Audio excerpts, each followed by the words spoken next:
6 کا جو ہوتا ہے یہ گورنمنٹ کرتی ہے, یہ کبھی انڈیویجول نہیں کرتا. تو یہ وہی ایک ان میں سے کیسز تھے جنہوں میں ان میں مجھے پھنسایا ہوا تھا. اب یہ سوچے کہ اس کے اوپر میرے اوپر انہوں نے 302 کا مقدمہ کر دیا اور میرے اوپر قتل کا کیس کر دیا. واضح ہے, مجھے نظر آ رہا ہے کہ کیا کرنا ہے. اتنے زیادہ کیسز ہیں, میں اب اسلام آباد جانا ہے کل, کچھ 16 کیسز کے اوپر میں نے بیل لینی ہے. 16 کیسز کے اوپر. کبھی کسی اور پولیٹیکل لیڈر کے اوپر کبھی ایسا ہوا ہے؟ مجھے بتائیں. ان لوگوں نے جنہوں نے 30 سال سے ملک لوٹ رہے تھے, ان کی وہاں اربوں ڈالر کی جائیدادیں پڑی ہوئی ہیں. ان کے رہن سہن ذرا جا کے دیکھیں. ایک بیٹا 20 ارب کے گھر میں رہ رہا ہے, دوسرے دیکھو ان کو اربوں روپے کی پراپرٹیز ہیں. ان کے کسی کو کوئی ہوٹل کسی کے نام پہ ہیں. یہ ساری چیزیں یہ ابھی سے نہیں, یہ مجھے باقاعدہ ISI سے انفارمیشن ملتی گئی ہے 20 سال سے. جنرل امجد جب نیب کے ہیڈ تھے پہلے بنے, انہوں نے ہمیں تب کی دی تھی, انہوں نے جو 11 سال میں چوریاں کی تھی. اس کے بعد مسلسل ہمیں انفارمیشن ملتی رہی. جب اس کے بعد جب ہماری گورنمنٹ آئی تو اس کے بعد ہماری اپنی ایجنسیز انفارمیشن دیتی تھی. ISI بتاتی تھی کہ انہوں نے کیا کیا ان کی پراپرٹیز ہیں. اس سے پہلے بھی دیتی تھی, جب ان کی 10 سال دونوں نے حکومت کی تب ملتی رہی. ان کے اوپر تو کوئی اس طرح کی چیزیں نہیں ہوئی. وہ جیلوں میں بھی رہتے تھے تو وہ آرام سے رہتے تھے. وہاں تو کوئی اس طرح کا, ذرا ان کے دیکھے تو صحیح ماضی میں کہ ان کے اوپر کیسز کیا تھے اور یہ رہتے کیسے تھے اور ان کے اوپر کیا ہوا. یہاں مجھے بتائیں کہ یہ کوئی کیس ہے, کوئی مانے گا پاکستان میں کہ عمران خان نے جا کے کوئٹہ میں قتل کروا دیا کسی کو کیونکہ اس کو ڈر لگا ہوا تھا کہ وہ کیس کامیاب ہو جائے گا. اور پھر کتنے یعنی ماضی بھی ہے. رانا ثناء اللہ کا تو یہ عابد شیرلی کا باپ کہتا ہے 18 قتل کیے ہیں اس نے. فیصل آباد میں جائیں وہ کوئی اس سے زیادہ قتل بتاتے ہیں. شہباز شریف کی تو رپورٹ ہے ہیومن رائٹس کی یا ایمنسٹی کی کہ اس نے 97 سے 99 تک 770 لوگوں کو پولیس مقابلے میں مروایا ہے. اس کے اوپر تو عابد باکسر نے ٹی وی پہ آ کے کہا کہ اس نے قتل کروائے ہیں. عمران خان کے اوپر بتائیں کس نے کہا کسی کو قتل کیا. تو یہ جو قتل کا کیس انہوں نے کیا ہے, اس کا مقصد ہی ایک ہے کہ کسی نہ کسی طرح عمران خان کو پکڑ لو. اور میں اب کل اسلام آباد جا رہا ہوں, میں تو پورا تیار ہوں, میں تو تیار ہوں کہ پھر سے مجھے یہ پکڑیں گے. لیکن میں کچھ اور آج کہنا چاہتا ہوں. میں آج اپنی پارٹی کو بھی ساروں کو یہ آج کل چیزیں بتاتا ہوں کہ اب آپ کو سمجھ آئی کہ میں نے 27 سال انصاف کی تحریک کیوں شروع کی تھی. کیونکہ یہ جو ہمارے سے ہو رہا ہے, جو میرے سے ہو رہا ہے, جو میرے لوگوں سے ہو رہا ہے, یہ پاکستان کے عام آدمی سے ہر وقت ہوتا ہے جب طاقتور کے سامنے وہ کھڑا ہوتا ہے. پوچھے ذرا آج اندرون سندھ میں جو ہوتا ہے لوگوں سے, کیا یہ مخالفین کے ساتھ کرتے ہیں, کس طرح یہ FIR پولیس کا استعمال کرتے ہیں, لوگوں کو غلام بنایا ہوا ہے. بیچارے اتنے لوگ ڈرتے ہیں وہاں ان سے کیونکہ لوگ تو بے بس ہیں. میرے پاس تو میں خوش قسمت ہوں کہ انصاف لائر فورم میری پوری مدد کرتا ہے. انصاف لائرز, ان بیچاروں کے پاس کیا ہوتا ہے جب ایک کمزور آدمی, ایک کسان, ایک مزدور, ایک بیچارہ چھوٹی دکان والا, جو ایک لو گریڈ کے تنخواہ دار لوگ, یعنی میں بات کر رہا ہوں جو کمزور لوگ جن کے پاس پیسے بھی نہیں ہیں, وسائل بھی نہیں ہیں, وہ ان کو جب وہ طاقتور کے سامنے وہ کھڑے ہوتے ہیں تو سوچیں ان کا کیا حال ہوتا ہے. یہ 75 سال سے ان کا یہ حال ہے. یہ جو میں بار بار آپ کو کہتا ہوں کہ جب تک یہ قوم آزاد نہیں ہوگی, جب تک انصاف نہیں آئے گا, تو انصاف تو آنے دیا ہی نہیں ہے. یہ اوپر سے جو سنبھال کے بیٹھے ہوئے سسٹم, یہ تو قانون کے اوپر ہے. چوری کریں, سب کچھ ہو رہے ہیں, NRO مل جاتا ہے, طاقتور کو کوئی پوچھنے والا نہیں ہے. مجھے گولیاں لگتی ہیں, میں اپنی FIR نہیں کٹوا سکتا کیونکہ دوسرا اتنا طاقتور تھا.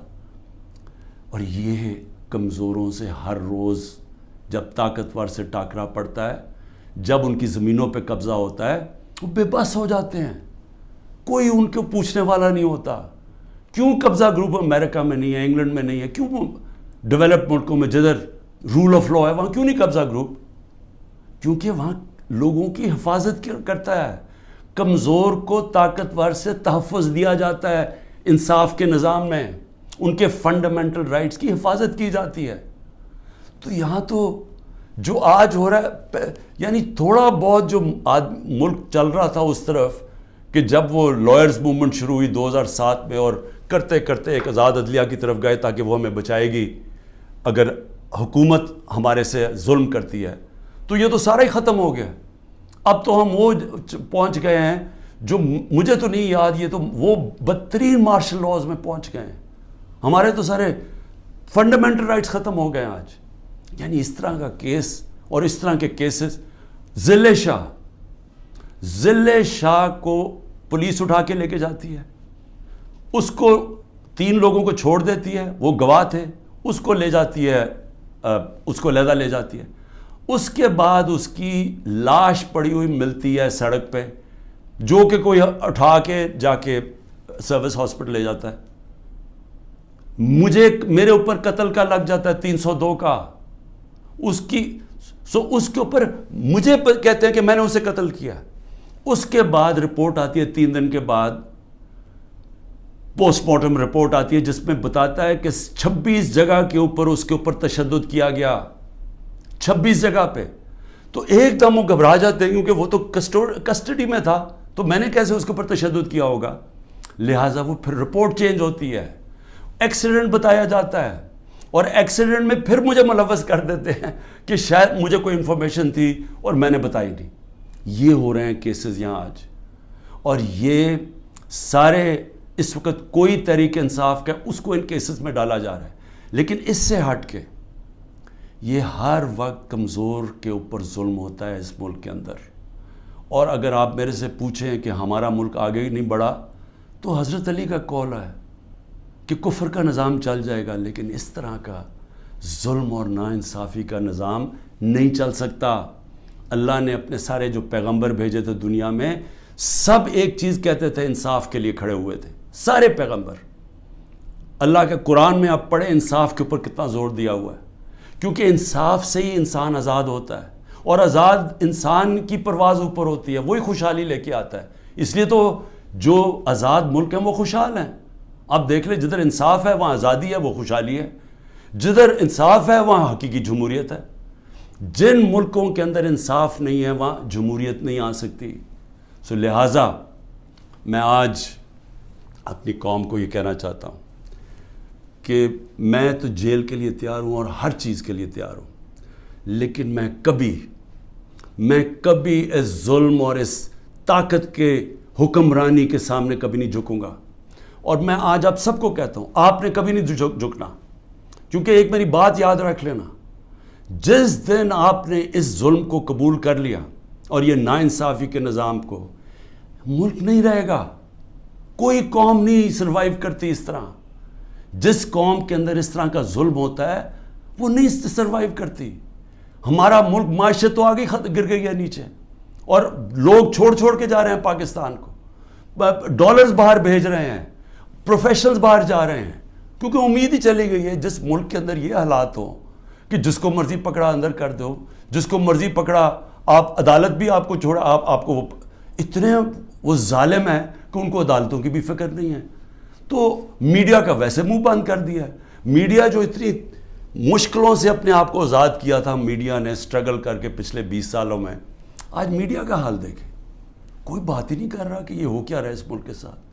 اس لیے میں اپنی ساری قوم کو پھر سے یہ پیغام دینا چاہتا ہوں کہ میں آخری سانس تک اس ظلم کے نظام کا مقابلہ کروں گا.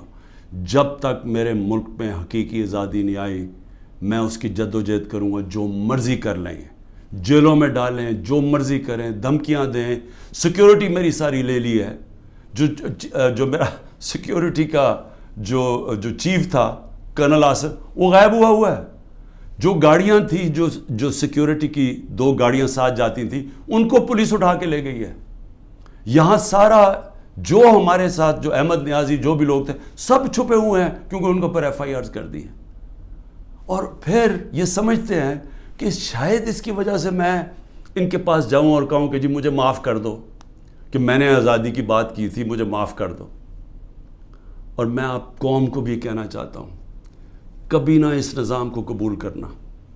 جس دن آپ نے اس کے سامنے اپنا سر جھکا دیا، آپ کا کوئی مستقبل نہیں رہے گا پاکستان میں.